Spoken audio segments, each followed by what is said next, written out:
Good morning. I'm Tracy McKibben. I'm the chair of the Finance Committee of the Authority and the New York State Canal Corporation. I'd like to welcome the rest of the committee members, Chairman John Canal and Dennis Traynor, Ann Kress and Michael Balbona, who are also members of the committee, are excused today.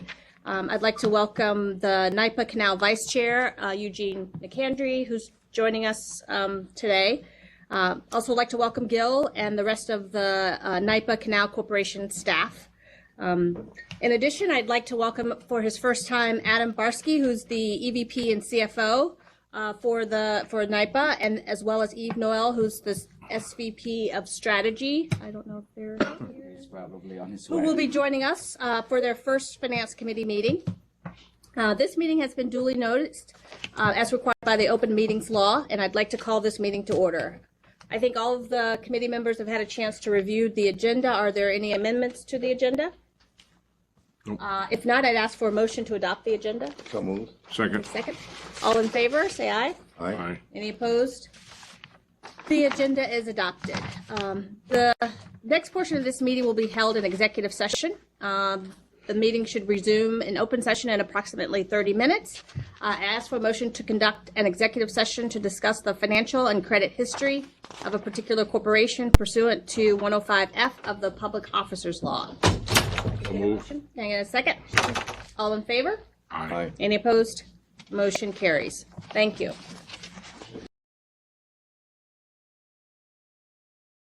Welcome back. I ask for a motion to resume the meeting in open session.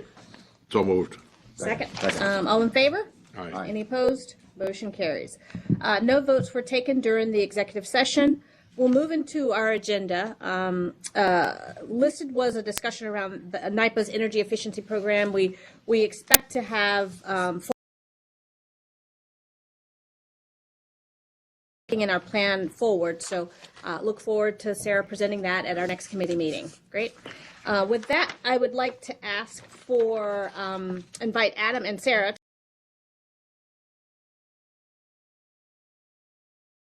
Adam. Sure. As you recall, the trustees had approved the use of $600 million of a revolving credit facility to support the Customer Energy Solution Program, and we're running to the cap of that authorization, as well as the board has approved $300 million of operating fund allocation as well for the program. As we're reaching these limits and evaluating the needs from the Customer Energy Solution team of what we need for the next foreseeable future, taking us into 2021, we're requesting an additional $250 million of authorization, of which $100 million would increase our revolving credit facility authorization, and $150 would be used as an increase toward the allocation of our operating fund allocation for this program, which would give us $250 million to get through what we see as a foreseeable pipeline of projects that are going to be undertaken. That was the first item, and then the second item we'd want to discuss is our program to finance this on an ongoing basis is to create a revolving fund as a conduit financing facility. And in trying to structure this and put together this program, an RFP was conducted, and we had gone through and had a response of a number of firms to respond to this RFP based on their abilities to structure the financing facility that we're looking to do, as well as provide their own credit support to minimize any NYPA credit involved in the program. And that resulted in a group of 3 firms that we are recommending authorization to go ahead for. And those 3 firms would be JP Morgan, Goldman Sachs, and Bank of America. So if I could just go back to the amount that you're requesting, it tracks sort of the historical spend, and that's why that amount was selected. If you could walk us through that a little bit, how you selected that amount as opposed to any others. Why is that? Why do we think that will get us to where we need to be in 2021? I think you said. Yes. Right. So we were looking at what we've historically spent going out, plus taking into account the money that's coming back in as a repayment for prior projects. So the combination of those two, given what was in the pipeline, and based on the advice given to us from Sarah's group, indicated that 250 would be sufficient to get us through this next period of the pipeline of projects that we know have already been in the works and going to be approved. Okay. And then the impact on our debt coverage, is there any impact we expect?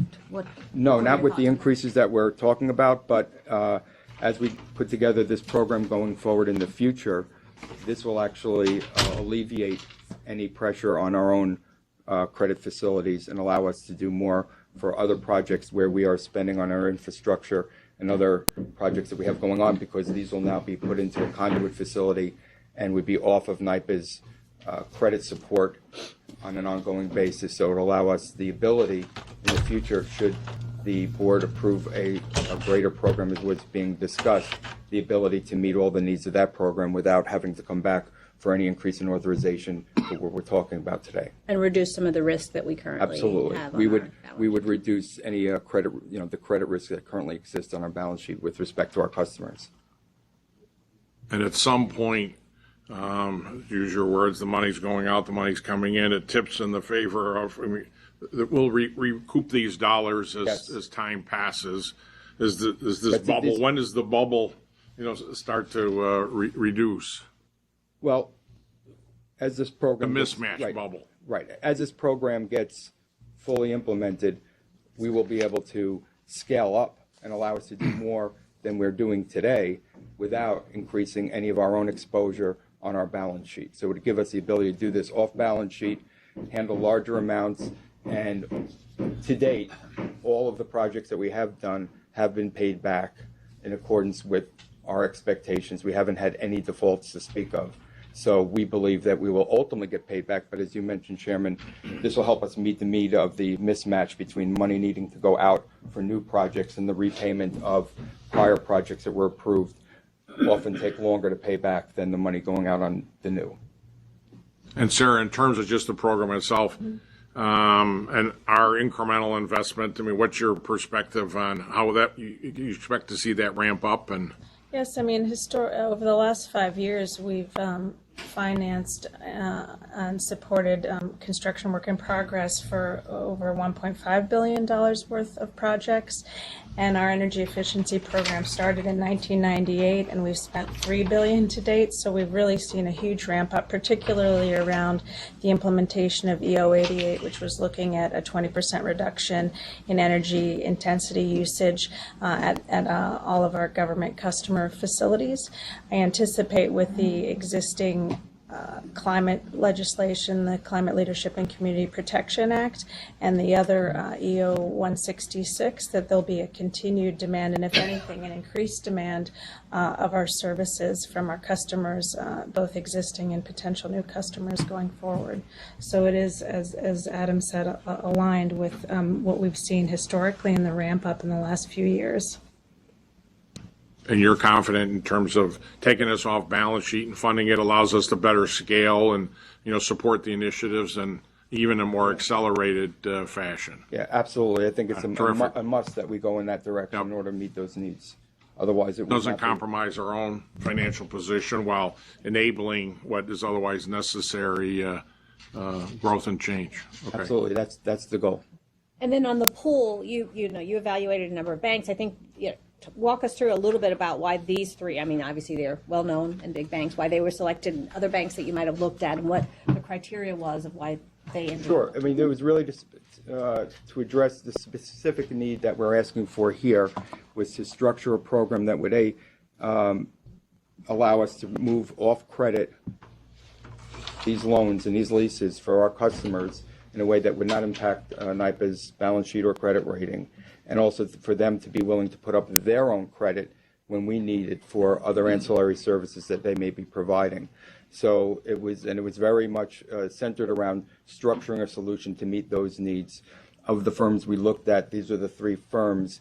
In some different ways, each of them brought something else to the table that we were looking for. So we think the combination of the three will meet all the needs we're looking for in the future. Obviously, when there is a larger financing down the road, there will be another syndicate, and there will be some other banks that will be asked to participate as well, and we'll come back and discuss that with you at that time. But right now, for the structuring of this facility, we believe that these three firms will meet our needs the best out of the ones that had responded. Any other questions? Dennis? Whether it needs to be one motion or I think it's two It's separate motions. So we'll take the first one first, which is around the increase of the financial funding limit. If I could get a motion. So moved. to adopt. Second. Second, all in favor? Aye. Any opposed? Motion carries. And then the second motion is to appoint the pre-qualified pool of financial institutions. So moved. Second. All in favor? Aye. Aye. Any opposed?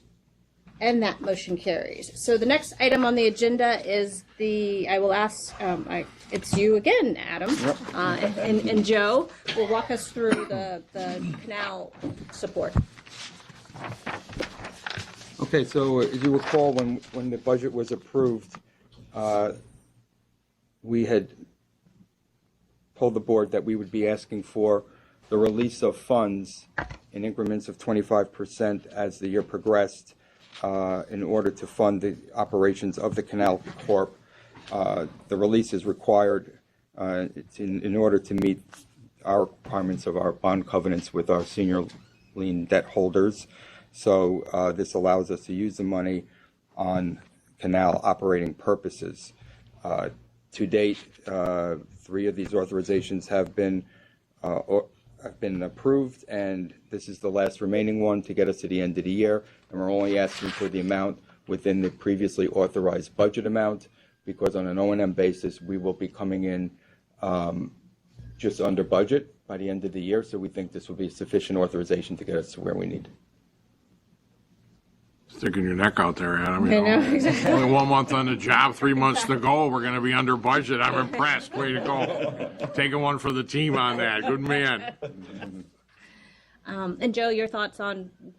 Yeah, just to reiterate or reaffirm everything Adam said, we're tracking very well on the operating expense of the canals per budget.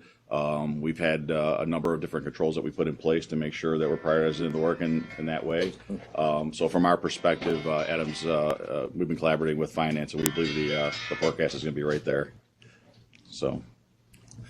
Throw a little background music. For that. More dramatic. You didn't skip a beat there. I thought maybe you'd start dancing or something, but you maintained your position, so well We were done. dancing, that's why I brought I thought it was special effects. That was just for the canal. Exactly.